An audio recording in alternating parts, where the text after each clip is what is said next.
Hey everybody, welcome back to another video. Today we have a new for August 2025 LEGO Star Wars set. This one is the Battle of Felucia Separatist MTT. Taking a look at the stats on this box, we got set 75435 Battle of Felucia Separatist MTT with 976 pieces. It is ages 9+. They're basing this in the Clone Wars, but really you see the Battle of Felucia also take place in episode 3, but I guess this is like the Clone Wars side of it that we saw in the show.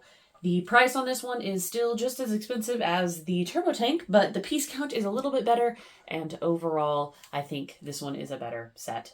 Now, before we get into the MTT itself, let's go ahead and take a look at the minifigure selection. Starting off with minifigures, we have the Commando droids, and this is a recolor from the original Clone Wars Commando droids that we got, back in like 2013. It's really cool to see these guys again. I think LEGO has done a great job on them. They've kept everything important and added some more detail on the chest there, as you could tell, as well as changed the color. Now, to be honest, I'm not sure if this is a more accurate color or if the Commandos we got that were more of like a brownish maroon were just a different like battalion or something. I'm not quite sure because I'm not as versed in the Clone Wars as probably some of you guys are, but nonetheless, it's really nice to get these figures again, but in a different color. I think they look great in their sort of gunmetal gray look. And of course, they are taller than battle droids and just really neat little characters to get, in my opinion. We have here a battle droid pilot, and we also get quite a few regular battle droids, but I'm not going to take them out of the set, to be honest. But the pilot has a blue torso with some tan front markings. I believe it is just the same figure that we have gotten in the past for any other pilot battle droid as of late, but a nice inclusion still. Here we have Commander Bly and Ayla Secura, and great figures to be included. Ayla Secura is updated, and I think that her update is better than Ki-Adi-Mundi's. They've done more with her detail, in my opinion, so she's worth picking up for that. And then this is our first appearance of Commander Bly. Apparently people are complaining about him, but I honestly think that he looks good. He is missing a waist cape, but again, LEGO hasn't made waist capes for their figures in a while, so it's not something that we suddenly expect, I guess. I'm just talking from, a realistic standpoint. The pauldron is really cool. It's a solid piece, but I initially thought it was fabric, and I really like it. I mean, some people might be complaining about it, but I think that it's good. I'm not crazy about clone accuracy because I just don't pay that close attention. So I think that this Commander Bly is really good. And I'm going to fall into the section with like the random children that like Star Wars in terms of like getting clones, because I'm just not a big stickler for it. I like Jedi more, and so I pay more attention to the details and discrepancies with those.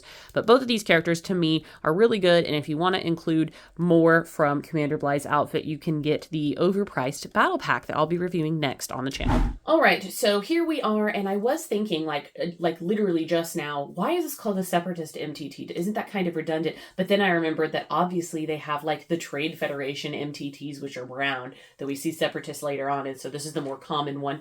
I definitely think that people would have preferred, or I should say Star Wars fans in general, would have preferred to see the brown Trade Federation MTT over the Separatist one, and that's because it's just like a tried and true favorite. But I see why the LEGO group went with this one, because it is a little bit more interesting colors. You can get some more interesting minifigures, and you're not stuck with just the plain brown and maybe what would be like Jar Jar Binks or something, because you're not going to have a very interesting set of characters in that way. So I understand the choice, but some people are going to be bummed. I absolutely do not expect to see a Trade Federation MTT anytime soon because of this one. Just because they've made this one does not mean they're going to recolor it. So I think that our hopes for an MTT Trade Federation version are just like in the toilet, honestly. Overall, I do like the coloring of the Separatist ships. I have quite a few now, and so I'm very used to the blue and gray, and I think it looks great. It is a really fun, compact build. It seems very sturdy all over, and I think this one is definitely more worth the money. We got in the conversation with the Turbo Tank being worth the money, and you get good figures in this one. Maybe not quite as good, in my opinion, as what you get in the Turbo Tank, but this set definitely holds up and has way more play features, like hand over fist more play features than the Turbo Tank. So they're kind of supposed to be companion sets, but I don't really consider them companion sets because they take place on different worlds, but you could get them and play with them together if you wanted to. I guess just getting into the meat of this review, we're going to take a closer look at first the exterior. We have some stickering on this side. Those are really the only stickers other than a control panel. This center oval door is totally printed, which is very, very nice to see. And then we have one more sticker right here.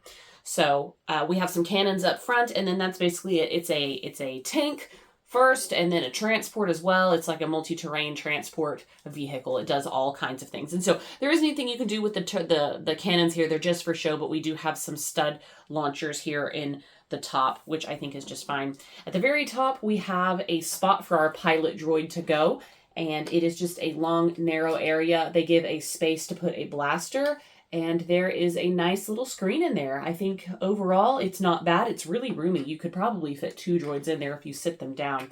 The lid on this one is really odd, honestly. It's brick built completely, and you just kind of have to line it up. I don't know. For some reason, to me, it just comes off. It just strikes me as slightly awkward. You can move this open so you have more room in here, but there's really no need. I think that most people are going to not have any issue accessing this section.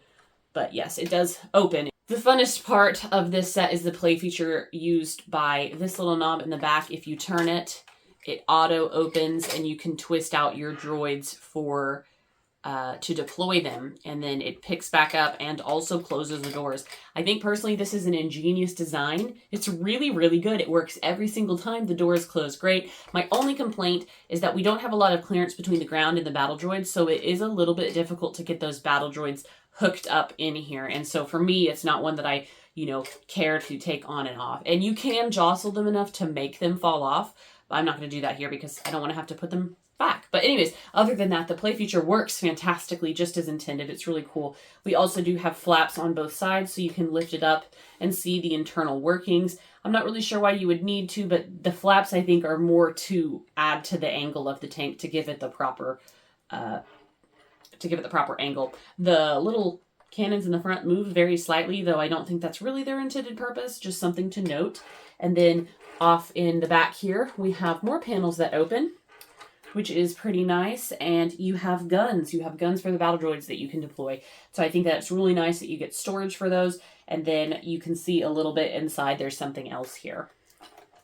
So to access the other thing is just right through the back here. You can open up this 2-part flap, and you can actually put the STAP inside.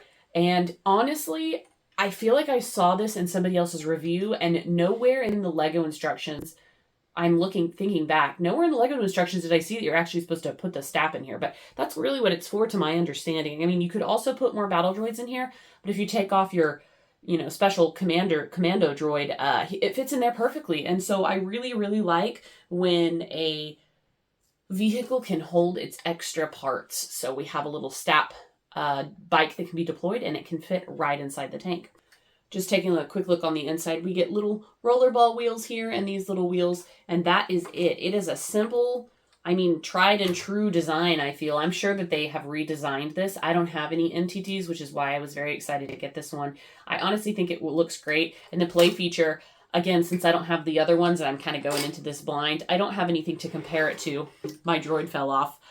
So yeah, definitely be careful with that. Anyways, I don't have anything to compare it to, so for me, this is like brand new and really cool. Like the functionality of it, I'm super impressed with. I don't know if this is brand new for this tank or if we've brought it back from an older tank. Regardless, though, I think it works really good. I would have just liked to see it hold more battle droids, I guess, is my main complaint. But I just love how the doors open and close. You don't have to prop them open to get the droids to come out. So overall, that's it. That's the MTT. I think it is way more worth the money. If you have to choose between the two, especially if it comes to more of a vehicle over a minifigure thing, the MTT, you're going to feel like you get your money's worth a lot more due to higher piece count, more playability. The play features on this one are really cool, even for adults. And so I just think that you can't go wrong with this. It's really sturdy overall, and I think the coloration on it looks great. I mean, for it being a Separatist MTT, they nailed it, in my opinion. Lots of different color workings using bricks instead of stickers, so I appreciate that as well.